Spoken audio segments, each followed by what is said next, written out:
Hello and welcome to let's crack it. मेरा नाम है अभिषेक और हम आज से एक नई सीरीज़ स्टार्ट कर रहे हैं जिसमें हम हिस्ट्री को, जो उत्तराखंड की हिस्ट्री है, उसको कवर करेंगे।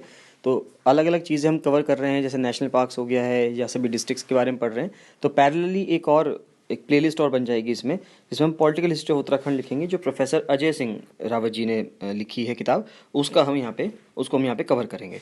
तो पॉलिटिकल हिस्ट्री ऑफ उत्तराखंड, जो कि स्टोन एज टू 1949 के बारे में बताती है, ये प्रोफेसर अजय सिंह रावत जी ने लिखी है और इसी को हम अब कवर करने जा रहे हैं। तो ये इन्होंने जो जो लिखा है हम चैप्टर वाइज को पढ़ते चले जाएंगे। पूरी की पूरी किताब जो है आपकी यहाँ पे कवर हो जाएगी। तो चैप्टर 1 है ये उत्तराखंड का, और इंट्रोडक्शन देता है कि हिस्ट्री में किस तरीके से, एंशिएंट हिस्ट्री में किस तरीके से उत्तराखंड को इंट्रोड्यूस किया जा रहा है। तो उसको हम देख लेते हैं। तो ये ऐसा माना जाता है कि जनरल बिलीफ है कि जो कुमाऊँ के इंडिजिनियस लोग हैं उनको कोल्स कहा जाता था, यानी कि वे मुंडा एथनिक ग्रुप से बिलोंग करते थे, जो कि यहाँ पे सेटल डाउन हो गए थे द्रविडियन लोगों से हारने के बाद। द्रविडियंस जो होते हैं वो साउथ इंडिया से जो बिलोंग करते थे, उनको द्रविडियंस कहा जाता था। तो उनसे जो हारने के बाद वो कुमाऊँ रीजन में पहाड़ पर आकर यहाँ पे अपने आप को उन्होंने सेटल डाउन कर लिया था। जो कल्चर है स्टोन एज पीरियड का was present in the Kumaon region, जैसे कि रॉक शेल्टर्स में आपको मिल जाएगा, रॉक पेंटिंग्स में, cup marks, menhirs, cist burials, यानी कि जो जैसे कि पुराने ज़माने में जो भी चीज़ें हमें पता चली हैं एंशंट इंडिया के बारे में, हमें जो भी चीज़ें पता चली हैं वो हमें किसी न किसी एक्सकेवेशंस के थ्रू पता चली हैं। जब हमने या तो कुछ खुदाई करके कुछ चीज़ें निकाली हैं, वहाँ से जो हमें ब्यूरियल्स में से जो कुछ मिला है, या तो हमने उससे देखा है, या कुछ लिटरेरी सोर्सेज से जो किताबें लिखी गई हैं पुराने टाइम पे, उससे हमें कुछ डेटा मिला है। तो ये सब कुछ सोर्सेज हैं ये या एविडेंसेस हैं जहाँ से हमें डेटा मिला है एंशिएंट इंडिया के बारे में। तो जो अर्लीस्ट एविडेंस है ह्यूमन सेटलमेंट का उत्तराखंड में या सेंट्रल हिमालयन रीजन में, वहाँ वो क्या मिलते हैं, जैसे कि पेंटेड रॉक्स एंड शेल्टर्स, यानी कि जो केव्स हैं, गुफाएं हैं, वहाँ पे रॉक्स पेंटेड हैं, शेल्टर्स में पेंट लगा हुआ है, यानी पेंट हुआ हुआ है, वहाँ पे कोई पेंटिंग की हुई है, यानी कि discovered both in Kumaon and Garhwal regions. और कुछ साइंटिस्ट थे, या कुछ आप कह सकते हो जो आर्कोलॉजिस्ट्स होते हैं जिन्होंने इस पर रिसर्च की है, जैसे कि डीपी अग्रवाल, यशोधर मटपाल, एमपी जोशी और बीएम खंडूरी। तो इन सब लोगों ने यहाँ पे रिसर्च वगैरह की है, तो उससे ये सब चीज़ें निकल के आई हैं। Dozen shelters in Kumaon, among them important ones are, यानी कि बहुत सारे शेल्टर्स थे, बहुत सारी गुफाएं थी जो यहाँ पे अर्ली मैंस ने, यानी कि जो पहले सिविलाइजेशन यहाँ पे रही उत्तराखंड के रीजन में, उन्होंने वहाँ वे कहाँ कहाँ पे रहे तो देख लेते हैं कि फाल सीमा में रहे हैं वो, कपरखोट, पेटसाल, फरकनौली, कसार देवी, हथवल घोड़ा, लाखो दियार एंड लुईथाप। ये तो सब अल्मोड़ा डिस्ट्रिक्ट में है, ये जितनी भी गुफाएं मिली हैं। गोरखेडियार जो कि डोंगरी विलेज में है, और किम्मी, ये दोनों की दोनों चमोली डिस्ट्रिक्ट में मिली है। हुंडुली और धाडुंगा ये हमें उत्तरकाशी डिस्ट्रिक्ट में मिली है। तो रॉक शेल्टर्स ये एग्जिबिट करती हैं कि कुछ प्री हिस्टोरिक रॉक पेंटिंग्स रही हैं। In the majority of rock painting subject क्या रहता था, हंटिंग। तो पुरानी जो रॉक पेंटिंग्स थी, जो भी हमने प्री हिस्टोरिक रॉक पेंटिंग्स देखी हैं, उसमें मेजर जो हमें रॉक पेंटिंग में जो एक सब्जेक्ट होता था वो हंटिंग्स का होता था।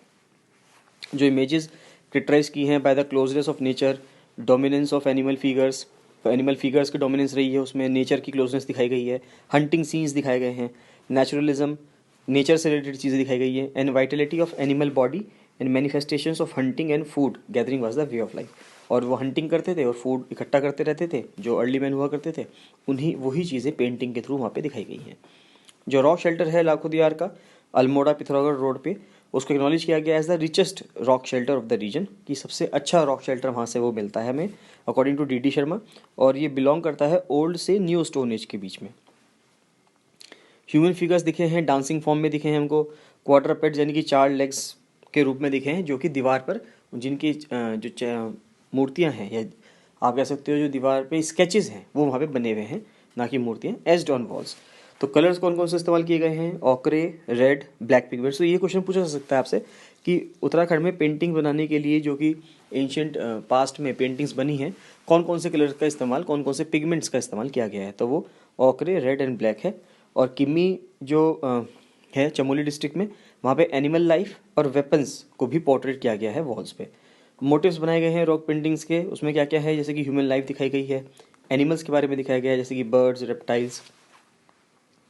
ये फिगर ये इंडिकेट करती हैं कि जो सेंट्रल हिमालयन रीजन है वो इनहेबिटेड करता था during the stone age, and people had started living in communities as evidenced by portrayals of group dancing in लाखो दियार।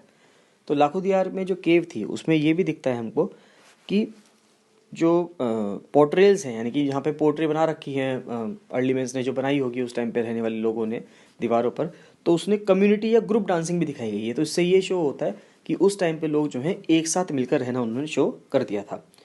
डॉक्टर डीपी अग्रवाल जो थे, जो है यानी कि जिन्होंने एकेडमिक और एक एक्सपर्ट हैं कार्बन डेटिंग पे, तो उन्होंने एक टर्म है जैसे रॉक आर्ट, उसको बताया है कि हैज़ बीन यूज्ड। तो उन्होंने रॉक आर्ट का टर्म यूज़ किया है for all types of artistic activities जो भी रॉक्स पे हमें पाई गई हैं। रॉक आर्ट दो तरह की होती हैं, जैसे तो पिक्टोग्राफ होता है और एक पेट्रोग्लिफ्स होता है। तो पिक्टोग्राफ्स होती हैं जब हम फिगर्स को पेंट कर देते हैं, तो पेंटेड फिगर्स तो पिक्टोग्राफ्स है। और पेट्रोग्लिफ्स होता है एब्रेडेड ड्राइंग्स। एब्रेडेड ड्राइंग मतलब जिसको कि आप उकेरा जाता है जब, है ना, जब आप पत्थर को स्टोन कार्विंग करते हो, तो इस तरह करके जो एब्रेडेड ड्राइंग्स होती हैं उनको हम पेट्रोग्लिफ्स कहते हैं। The figures on rocks shard super impose layers. Super impose layers हैं जो फिगर्स हैं, तो उसके ऊपर ये, इससे ये हमको एविडेंस मिलता है कि एक ही वॉल को मल्टीपल लोगों ने इस्तेमाल किया है और एक पेंटिंग के ऊपर दूसरी पेंटिंग बनी है। तो mean single surface was used several times. Motivation जो थी बिहाइंड द पेंटिंग्स, तो कुछ अलग अलग व्यू पॉइंट्स हैं। या तो रिलीजियस एक्टिविटीज़ के लिए भी कर सकते हैं, या मैन की जो एस्थेटिक सेंस है, यानी जो आदमी सोचता है उसको उसने दीवार पे उतार दिया। Painted rock shelters of Kumaon are semi open and bear close similarity to other Indian rock shelters. Primitive man did not have to labour much. पुराना जो व्यक्ति था उसको ज़्यादा मेहनत करनी नहीं होती थी, इन द सेंस कि वो ज़्यादा काम नहीं करता था, तो उसके पास काफ़ी टाइम था कि वो कुछ भी अपना क्रिएटिव काम वहाँ पे वो कर सकता है। Rock shelters have illustrations of running, hunting, dancing, human and animal figures. तो वहाँ पे रनिंग का, हंटिंग, डांसिंग, ह्यूमन और एनिमल फिगर्स की कई सारे इलस्ट्रेशंस या कई सारी ड्राइंग्स, पेंटिंग्स दीवार पर बनी हुई थी। रेमिनेंट्स ऑफ न्यूलिथिक एज ये दिखाती हैं कि रेमिनेंट्स क्या है न्यूलिथिक एज के, कि proof of socio cultural practices की कुछ प्रूफ्स है हमारे पास, सोशियो जो सोसाइटी में और कल्चरली वहाँ पे होती थी, and perception of death and the life thereafter. और यहाँ से ये भी पता चलता है कि जो कुमाऊं में रहने वाले जो उस टाइम पे अर्ली पर्सन्स थे, उनका पर्सपेक्टिव क्या था डेथ को लेकर और उसके बाद की ज़िंदगी को लेकर, यानी कि आफ्टर लाइफ को लेकर। तो यहाँ पे वो दो चीज़ों को डिपेंड करते थे, दो चीज़ों को देखते थे, एक तो कॉन्सेप्ट ऑफ फर्टिलिटी देखते थे और एक मेगालिथिक ब्यूरियल्स के थ्रू हमें पता चलता है। On excavation of burial ground, यानी जहाँ पे दफनाया जाता था वहाँ का जो ब्यूरियल ग्राउंड की अगर हम एक्सकेवेशन करा तो वहाँ से हमें स्केलेटल रिमेन्स मिले हैं, पॉटरी मिली है अलग अलग शेप्स की, साइजेस की, जो ये इंडिकेट करती है कि उन्होंने एक concept of life after death का एक कॉन्सेप्ट बना लिया था। इसलिए वहाँ पे पॉटरी में यानी पॉट्स में कुछ सामान उनके लिए रखा जाता था या दफनाया जाता था डेड बॉडी के साथ। पॉटरी जो थी वो व्हील जो होता था उससे पॉटरी बनाते थे, और वो रेड या ग्रे कलर की पॉटरी उस टाइम पे यूज़ की जाती थी। एक विलेज है मलारी जो कि एक वर्ल्ड हेरिटेज साइट है, ये तिब्बत बॉर्डर पे है चमोली डिस्ट्रिक्ट में। तो जो हिस्टोरियंस हैं जैसे कि शिव प्रसाद डबराल या यशोधर मटपाल, तो इन्होंने ये कहा है कि complete human skeletons with folded legs, तो जो फोल्डेड लेग्स के साथ भी ह्यूमन स्केलेटन मिला है, and skeleton of horses have been found, और हॉर्सेज के स्केलेटन भी इस एरिया से मिलते हैं। तो अगर आपसे पूछा जा सकता है कि कुमाऊं रीजन में हॉर्सेज पाए जाते थे क्या, तो येस, कुमाऊं रीजन में हॉर्सेज पाए जाते थे।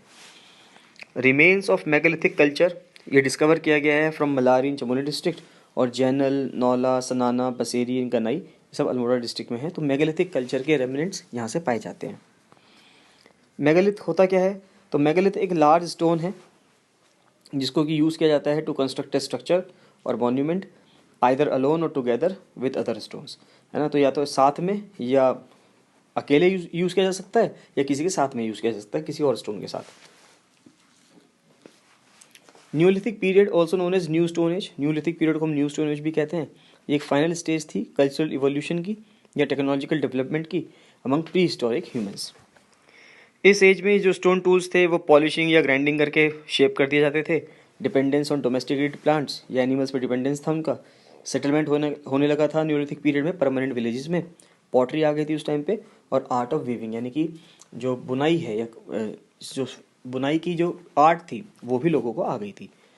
फिर न्यूलिथिक एज जो है वो 12,000 ईयर्स पहले शुरू हो गया था, और पैलियोलिथिक एज तो 2.58 मिलियन ईयर्स पहले शुरू हुआ था। जो सबसे इंपॉर्टेंट जो कल्चरल सोर्स है न्यूलिथिक एज के वो सिस्ट ब्यूरियल है।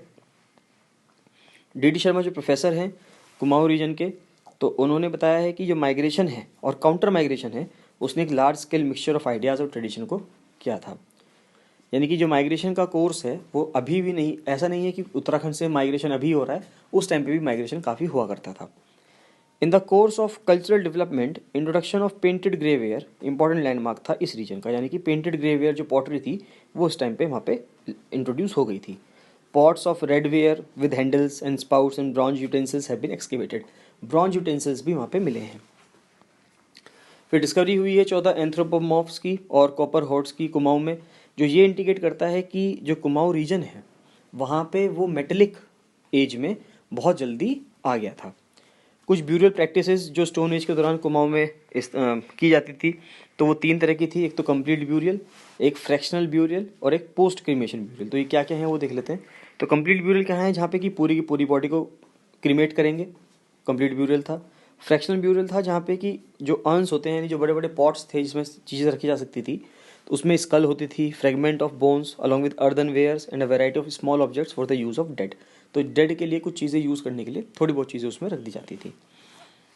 पोस्ट क्रीमेशन ब्यूरियल क्या है, यहाँ पे लार्ज वाइड माउथ अर्न्स को रखा जाता था जो कंटेन करता था एक number of smaller vessels, bones of animals and small objects जैसे कि बीड्स, बेंगल्स, रिंग्स, इन सबको यहाँ पे डिपार्टेड सोल्स के लिए यहाँ पे रखा जाता था।